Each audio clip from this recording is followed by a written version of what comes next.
విజయనగరం జిల్లాలో తెలుగుదేశం పార్టీ దౌర్జన్యాలు ఎక్కువయ్యాయని, టీడీపీకి ఓటు వేయలేదని నెల్లిమర్ల మండలంలో మాజీ ఆర్పీ జవాన్ ఇంటిని కూల్చివేయడం దారుణమని బొత్స సత్యనారాయణ ఆరోపించారు. ఆ ఇంటిని కూలిస్తే మీకు వచ్చిన లాభం ఏంటి? పోనీ ఒక్కటే ఏ విజయనగరం పట్టణం మధ్యలో ఉందో అదిగో ఆటంకం ఉంది, ఇది దౌర్జన్యం ఉందని చేస్తే వేరు. ఒక మారుమూల గ్రామం, ధనాన్పేట గ్రామం, అంతా కలిపితే ఒక 5 సెంట్లో 10 సెంట్లో 5 సెంట్లు ఉంటుంది. ఒక నిజంగా వాళ్ళు ప్రభుత్వ స్థలంలో ఉంటే, వాళ్ళు అర్హులైతే అంతేగాని వాళ్ళకి పొజిషన్ సర్టిఫికేట్ ఇచ్చి వాళ్ళకి తగలపరచని తప్పేముంది? వాళ్ళు అర్హుడు కాకపోతే నోటీస్ ఇచ్చి ఇది కాదురా బాబు అని అని చెప్పాలి. దేనికోసం ఇది?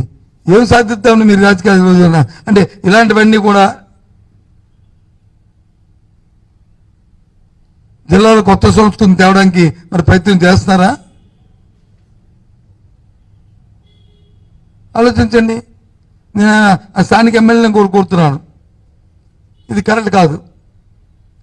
రాజకీయాల్లో కొత్త అవుతాయి, కొత్త వచ్చు మీరు, కానీ ప్రజా జీవితంలో ఎప్పటి నుంచో వ్యవహార జ్ఞానం తెలిసిన వ్యక్తులు మీరు. ఇలాంటి ప్రోత్సహించడం మాత్రం కరెక్ట్ కాదు. మన మనస్సాక్షి మనం ఆలోచన చేసుకోవాలి. జిల్లాలో ఉన్న రాజకీయ నాయకులందరూ కూడా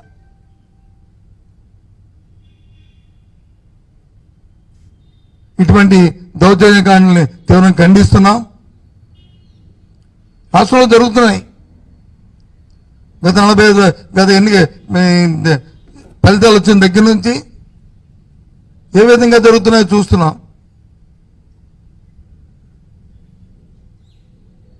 కానీ అలాంటి సాంప్రదాయాలు మన జిల్లాకు రాకూడదని ఎప్పటి నుంచో కోరుకుంటున్నాం. మాకు అవకాశం ఇచ్చిన, భగవంతుడు అవకాశం ఇచ్చిన దగ్గర నుంచి కూడా ఇలాంటివి ఎక్కడ కూడా దరిదాపులకు కూడా రానికుండా చేశాం. మా దగ్గర కూడా వచ్చే కంప్లైంట్లు, ఏ వ్యక్తి అయితే ఇప్పుడు ఆ ఊరిలో కంప్లైంట్ పెట్టారో ఆ వ్యక్తులు ఆ గ్రామాల్లో చేసిన గత 20-30 సంవత్సరాల నుంచి ఏ విధంగా వాళ్ళు చేశారో అన్ని వాళ్ళ మనస్సాక్షికి వాళ్ళకి తెలుసు.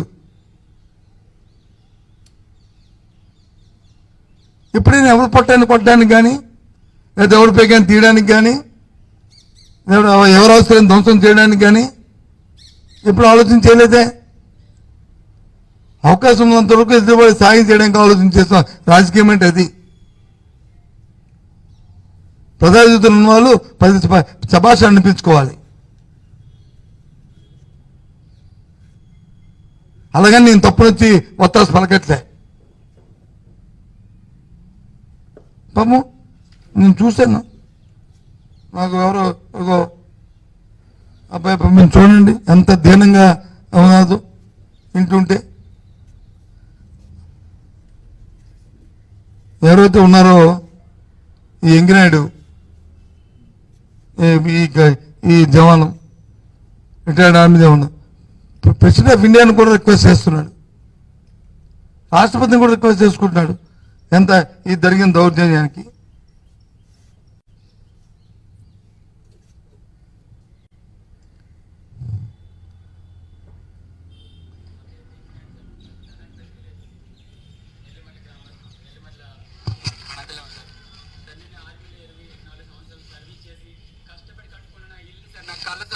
నా కళని ఈరోజు అందరూ అపోజిషన్ పార్టీ నేడు వరకు ఎంత బలం ఉందో నాకు తెలియదు సార్.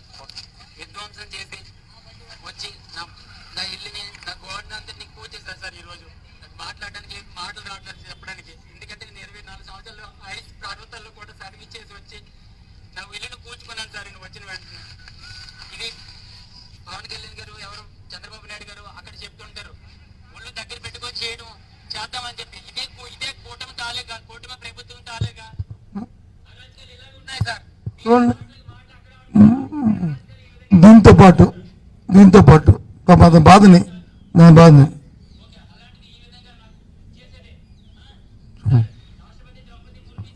आपको भी नमस्कार। आप देखिए जी आप देखिए, राष्ट्रपति द्रौपदी मुर्मू जी आप देखिए, मैं फौज में सर्विस करके आए, आंध्र प्रदेश में ऐसे विध्वंस हो रहा, मेरे घर को पूरा निकाल दिया, घर दीवार गिरा दिया। ये ग्राम कंट है, अगर एनक्रोचमेंट होने से हो गया, एनक्रोचमेंट वाला बहुत लोग हैं मेरे गांव में, उन लोग के लिए छोड़ दिया, उनको कम से कम 10-15 बंद है, लेकिन अभी पॉलिटिकल पावर है, अभी इसलिए अपना एगेनिस्ट चंद्र राजशेखर ఇది ఎంతవరకు సమంజసం చెప్పండి. ఒక రిటైర్డ్ అయిన ఆర్మీ జవాన్ వచ్చి 4 నెలలు వచ్చి ఇంటికి వచ్చి ఈ విధంగా క్షోభ ఈ విధంగా ఇది పెట్టి ఈ విధంగా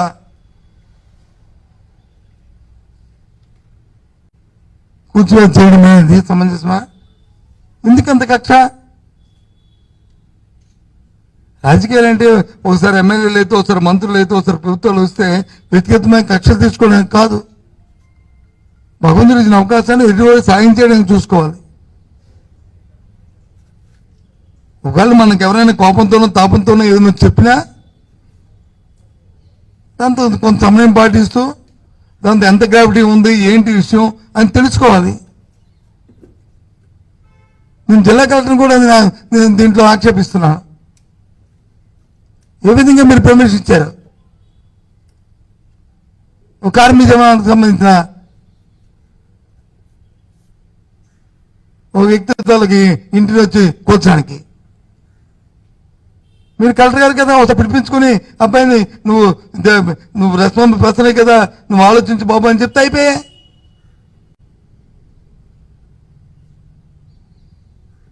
అది ఎక్స్ సర్వీస్ మెన్ కదా.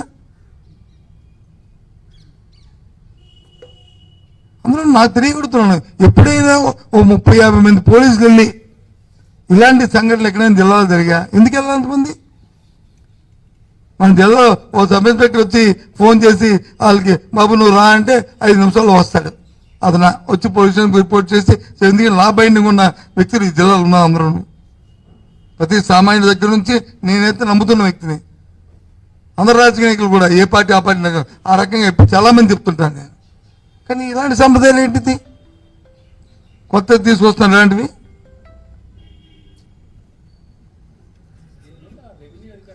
రాత్రి అయితే పగలైతే రాత్రి వస్తుంది. దయచేసి అలాంటి సాంప్రదాయాలు మన జిల్లాలో రానివద్దు. కొద్దిగా సమయం పాటించండి. మన దృష్టికి ఏదైనా నాయకులు ఎన్నుకోబడిన నాయకుల దృష్టికి ఏదైనా వస్తే రాజకీయ కోణంతో పాటు మానవతా దృక్పథం కూడా ఆలోచన చేయండి. మన మానవులం,